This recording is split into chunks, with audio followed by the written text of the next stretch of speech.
Selamat siang semuanya. Perkenalkan, saya Gabriela Cecilia Silitonga. Di sini saya akan mempresentasikan hasil dari 3 riset guru yang telah saya temukan. Di mana riset pertama dengan judul Penggunaan frasa dalam karangan narasi pada siswa kelas 10 SMA Negeri 4 Tangerang Selatan. Kita masuk pada bab pertama, yaitu pendahuluan. Yang pertama itu latar belakang. Di sini ada yang pertama, latar belakangnya menulis merupakan keterampilan berbahasa paling sulit karena membutuhkan penguasaan kata, struktur kalimat, dan ide yang tertata. Kemudian yang kedua, siswa mengalami kesulitan dalam bernalar, mengembangkan paragraf, serta menggunakan struktur kalimat yang padu. Yang ketiga, ada frasa penting dalam menulis karena memperjelas makna dan menjadi dasar satuan sintaksis dalam kalimat. Yang keempat, pembelajaran frasa di sekolah masih kurang, hanya mengenal frasa eksosentris dan endosentris secara global. Kemudian yang kelima, perlu dianalisis sejauh mana siswa menggunakan frasa dalam karangan narasi. Kemudian kita masuk pada identifikasi dan rumusan masalah. Yang pertama ada identifikasi masalahnya, di mana identifikasi masalah ada 4, yaitu siswa kurang mampu bernalar dalam penulisan karangan. Kemudian yang kedua, pengetahuan siswa tentang frasa masih rendah. Yang ketiga, pembelajaran frasa hanya terbatas secara endosentris dan eksosentris saja. Kemudian yang keempat, siswa belum mampu menggunakan frasa secara tepat dalam karangan narasi. Dan yang menjadi rumusan masalahnya, bagaimana penggunaan frasa endosentris dan eksosentris dalam karangan narasi siswa kelas 10 SMA Negeri 4 Tangerang Selatan. Kemudian, pada manfaat penelitiannya ada 3, yaitu manfaat penelitian bagi guru sendiri, memberikan masukan dan dalam pembelajaran frasa dan menulis. Kemudian yang kedua, manfaat penelitian bagi siswa, yaitu meningkatkan pemahaman dan kemampuan menggunakan frasa dengan benar. Yang ketiga, bagi peneliti, menambah wawasan dan pengalaman penelitian dalam penggunaan frasa. Kemudian, kita masuk pada tujuan penelitian, yaitu di mana tujuan penelitian itu sendiri untuk mengetahui kemampuan siswa kelas 10 dalam menggunakan frasa endosentris dan eksosentris pada karangan narasi. Kemudian kita masuk pada bab 3, yaitu metode penelitiannya, di mana jenis penelitiannya yaitu penelitian deskriptif kualitatif dengan pendekatan dokumentasi. Kemudian ada populasi. Populasinya seluruh siswa kelas 10 SMA Negeri 4 Tangerang Selatan tahun pelajaran 2014-2015. Kemudian sampelnya yaitu siswa kelas 10-6 semester genap sebanyak 25 siswa.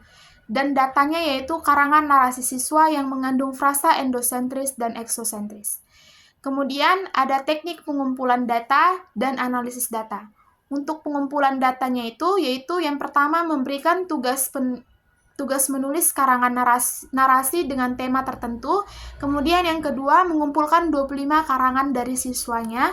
Kemudian yang ketiga, ada memberi nomor pada karangan dan kalimatnya. Yang keempat, menandai dan menggarisbawahi frasanya. Dan yang kelima, ada menganalisis dan menghitung jenis frasa yang digunakan. Untuk analisis datanya, yaitu analisis isi deskriptif. Yang pertama, mengelompokkan jenis frasa endosentris dan eksosentris itu sendiri. Yang kedua, menggunakan tabel analisis frasa. Yang ketiga, menyusun rekapitulasi data. Yang keempat, menyimpulkan kecenderungan penggunaan frasa. Kemudian kita masuk pada bab 4, yaitu hasil dan pembahasannya.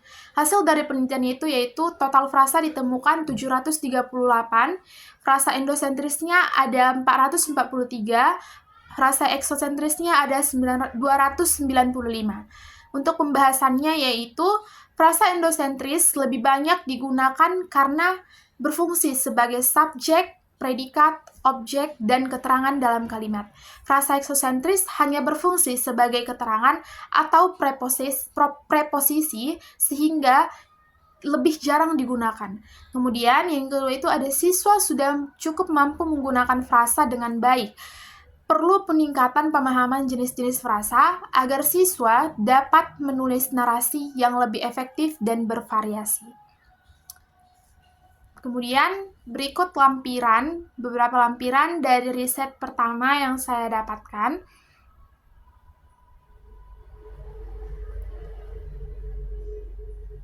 Kemudian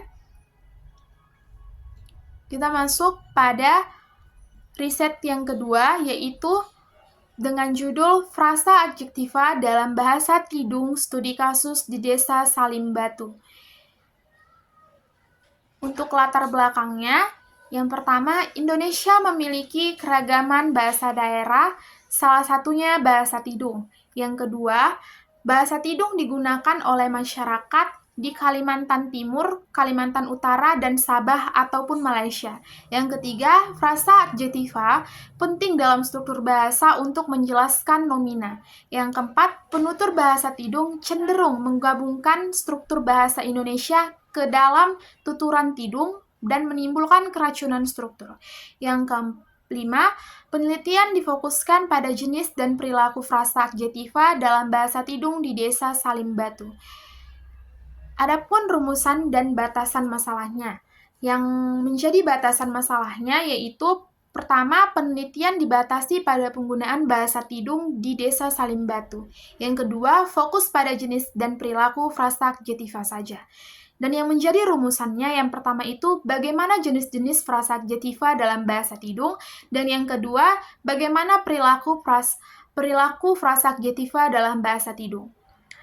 Adapun yang menjadi manfaat penelitiannya, yang pertama itu menyumbangkan pemikiran dalam kajian frasa adjektiva, khususnya dalam bahasa Tidung.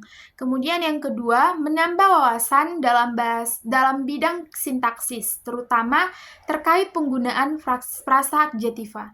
Yang ketiga, memberikan referensi yang dapat digunakan dalam memahami dan mempelajari struktur frasa dalam bahasa Tidung. Kemudian, tujuan penelitiannya yaitu mengkaji lebih dalam tentang frasa adjektiva dalam bahasa Tidung menggunakan kajian sintaksis. Kemudian kita masuk pada metode penelitiannya. Untuk metode penelitiannya yaitu jenis penelitian yang digunakan yaitu penelitian kualitatif deskriptif dengan pendekatan sintaksis. Kemudian untuk populasinya, masyarakat Desa Salimbatu, Kecamatan Tanjung Palas Tengah, Kabupaten Bulungan. Sampelnya, informan berusia 20-65 tahun, penutur asli bahasa Tidung, dan berdomisili di Desa Salimbatu. Datanya yaitu kalimat dalam bahasa Tidung yang mengandung frasa adjektiva. Diambil melalui wawancara dan observasi dari masyarakat setempat. Kemudian, teknik pengumpulan dan analisis data. Untuk pengumpulan data yang pertama itu melakukan wawancara langsung atau cakap semuka. Kemudian yang kedua ada rekaman percakapan. Yang ketiga ada pencatatan hasil wawancara. Yang keempat, dokumentasi dan validasi data. Kemudian analisis data. Yang pertama, ada menggunakan metode agih atau distribusional berdasarkan kategori sintaksis. Yang kedua, fokus pada klasifikasi dan penulisan frasa adjektiva. Kemudian bab 4-nya, hasil dan pembahasan, yaitu jenis frasa adjektiva dalam bahasa Tidung. Yang pertama, frasa adjektiva modifikasi. Ciri-cirinya menggunakan kata penguat seperti kenjulu atau terlalu, keliwat atau sekali. Kemudian contohnya, kenjulu tupar seluarku, artinya terlalu besar celanaku. Kemudian jumlah datanya itu 20 lebih contoh kalimat ditemukan. Yang kedua, ada frasa adjektiva koordinatif. Ciri-cirinya itu yaitu gabungan dua kata sifat. Contohnya, Balowi, Geno, Tupar, dan Jajok. Artinya rumah itu besar dan indah. Yang ketiga, ada frasa adjektiva apositif. Ciri-cirinya itu memberi deskripsi tambahan. Biasanya itu berupa keterangan langsung setelah nominanya. Contohnya, Asu Geno dengan setiaku. Artinya anjing itu teman setiaku. Berikut lampiran dari riset kedua yang saya dapatkan. Kemudian, riset 3 yang saya temukan judulnya yaitu Frasa Endosentris Sistem Distribusi dalam Koran Fajar. Yang menjadi latar belakangnya yang pertama itu frasa sebagai bagian penting sintaksis. Yang kedua, perbedaan frasa dengan kata dan klausa. Yang ketiga, klasifikasi frasa berdasarkan distribusinya.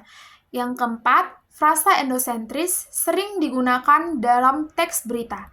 Yang kelima, koran sebagai media komunikasi massa. Yang keenam, koran fajar sebagai objek kajiannya. Yang ketujuh, kebutuhan analisis linguistik terhadap wacana media. Yang ke-8, relevansi akademik dan praktis. Adapun yang menjadi batasan dan rumusan masalahnya. Yang menjadi batasannya yang pertama itu, penelitian ini fokus pada frasa, bukan pada klausa atau kalimat secara keseluruhan. Yang kedua, frasa yang dianalisis dibatasi pada frasa endosentris saja, tidak mencakup frasa eksosentris. Kemudian yang ketiga, jenis frasa endosentris yang dikaji itu ada frasa endosentris koordinatif, frasa endosentris atributif, frasa endosentris apositif. Kemudian yang keempat, ada sumber data dibatasi pada wacana atau teks berita yang terdapat dalam Koran Fajar edisi 1-14 April 2017. Dan yang menjadi rumusan masalahnya, bagaimana wujud frasa endosentris sistem distribusi dalam Koran Fajar. Kemudian, pada manfaat penelitian, yang pertama itu ada menambah wawasan keilmuan dalam bidang linguistik, khususnya sintaksis, terkait penggunaan dan struktur frasa dalam media massa. Yang kedua, memberikan informasi dan pemahaman kepada pembaca tentang jenis-jenis frasa endosentris dan penerapannya dalam wacana tertulis, khususnya dalam surat kabar. Yang ketiga, menjadi referensi bagi peneliti lain, mahasiswa, guru, dan praktisi bahasa yang ingin melakukan kajian serupa dalam bidang sintaksis atau analisis wacana. Dan yang menjadi tujuan penelitiannya untuk mendeskripsikan bentuk-bentuk frasa endosentris berdasarkan sistem distribusi unsur-unsurnya yang terdapat dalam Koran Fajar. Yang kedua, untuk mengidentifikasi jenis-jenis frasa endosentris, yaitu frasa endosentris koordinatif, frasa endosentris atributif, dan frasa endosentris apositif. Yang ketiga, memberikan pemahaman linguistik mengenai bagaimana frasa-frasa tersebut digunakan dalam teks berita di media massa cetak. Kemudian pada bab 3 metode penelitiannya, jenis penelitiannya yaitu deskriptif kualitatif, pendekatan analisis isi atau context analysis, dan tujuannya mendeskripsikan dan menganalisis jenis frasa endosentris berdasarkan sistem distribusi yang terdapat dalam Koran Fajar. Yang kemudian populasinya seluruh frasa yang terdapat dalam wacana atau teks berita pada Koran Fajar edisi 1-14 April 2017. Sampelnya frasa yang tergolong sebagai frasa endosentris dalam wacana berita dari Koran Fajar edisi tersebut. Sampel dipilih secara purposif atau bertujuan, yaitu hanya frasa yang termasuk frasa endosentris. Frasa endosentris koordinatif, frasa endosentris atributif, dan frasa endosentris apositif. Kemudian datanya itu data utama, kalimat atau bagian kalimat dari wacana Koran Fajar yang mengandung frasa endosentris. Sumber data primernya ada Koran Fajar edisi 1-14 April 2017, dan sumber data sekundernya yaitu buku-buku linguistik dan sintaksis sebagai dasar teori. Kemudian, untuk pengumpulan dan analisis data pada riset ketiga ini, yaitu yang pertama itu teknik pengumpulannya, membaca teks Koran Fajar dengan cermat. Yang kedua, menandai frasa yang memiliki bentuk frasa endosentris. Kemudian, untuk analisis datanya, menggunakan analisis deskriptif verbal dengan langkah yang pertama menelaah data berupa frasa endosentris, yang kedua mendeskripsikan kata-kata pembentuk frasa pada setiap paragraf. Kemudian hasil dan pembahasannya, yaitu hasil penelitiannya dianalisis 14 edisi Koran Fajar 1-14 April 2017.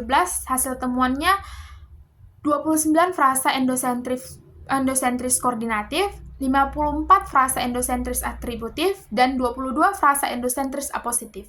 Masing-masing data disajikan berdasarkan tanggal dan judul artikel dengan identifikasi jenis frasa yang ditemukan. Untuk pembahasannya sendiri, setiap jenis frasa dijelaskan berdasarkan distribusi, fungsi, dan struktur. Penjelasan dikaitkan dengan teori dari para ahli seperti Ramlan, Chaer, Tarigan, dan Mulyono. Berikut lampiran dari riset ketiga yang saya temukan.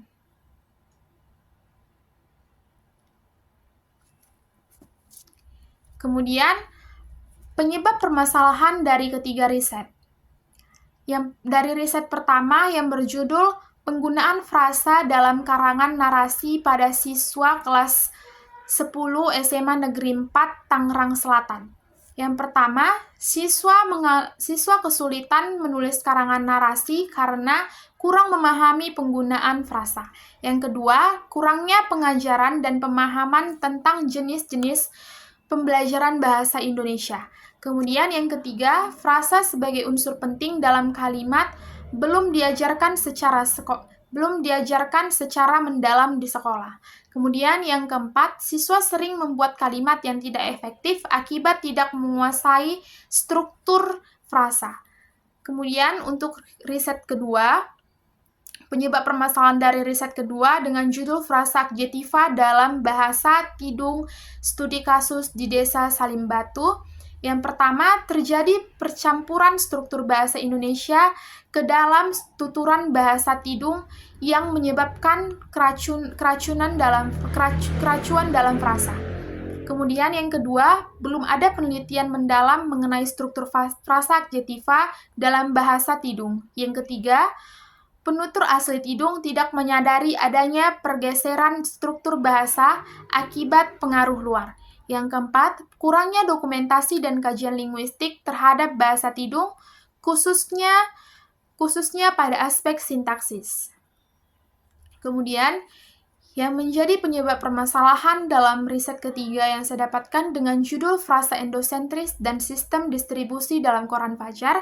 Yang pertama, banyak frasa dalam bentuk media cetak atau Koran Fajar yang belum dikaji secara linguistik, khususnya dari sisi sintaksisnya. Kemudian yang kedua, kurangnya pemahaman pembaca umum terhadap jenis dan struktur frasa endosentris yang digunakan dalam teks berita. Kemudian yang ketiga, belum ada penelitian yang secara khusus mengklasifikasi dan menganalisis frasa endosentris berdasarkan sistem distribusinya di media massa. Yang keempat, frasa-frasa dalam berita seringkali padat dan kompleks, sehingga perlu diuraikan secara sintaksis untuk pemahaman lebih baik. Nah, kesimpulan penyebab permasalahan dari ketiga riset yang saya dapatkan, yaitu yang pertama, kurangnya pemahaman terhadap struktur frasa baik oleh siswa, penutur bahasa daerah maupun pembaca teks media.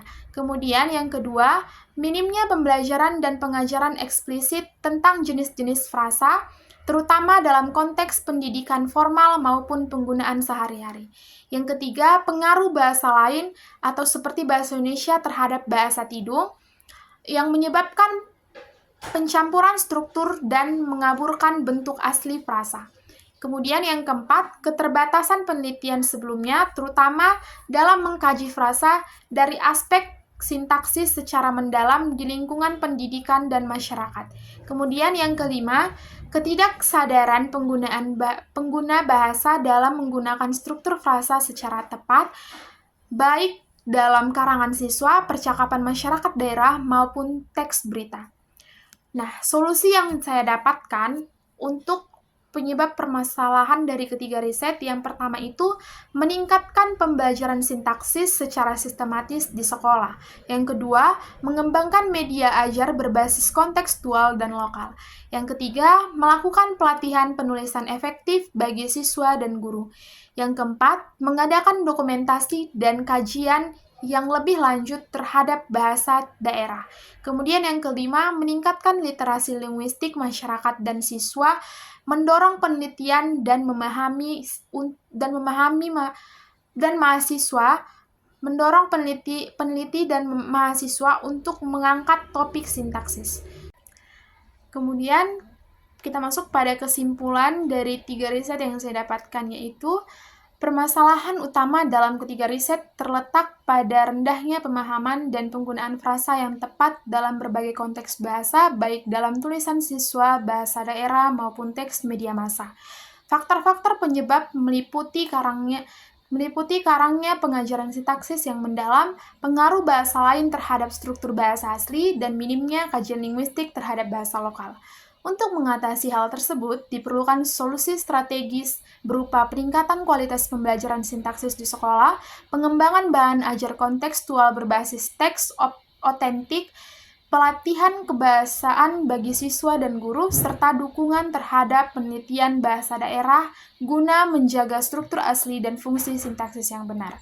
Dengan penerapan solusi tersebut, diharapkan pemahaman dan kemampuan menggunakan frasa secara tepat akan meningkat, baik di lingkungan pendidikan maupun dalam melestarikan bahasa daerah dan pemakaian bahasa Indonesia secara umum.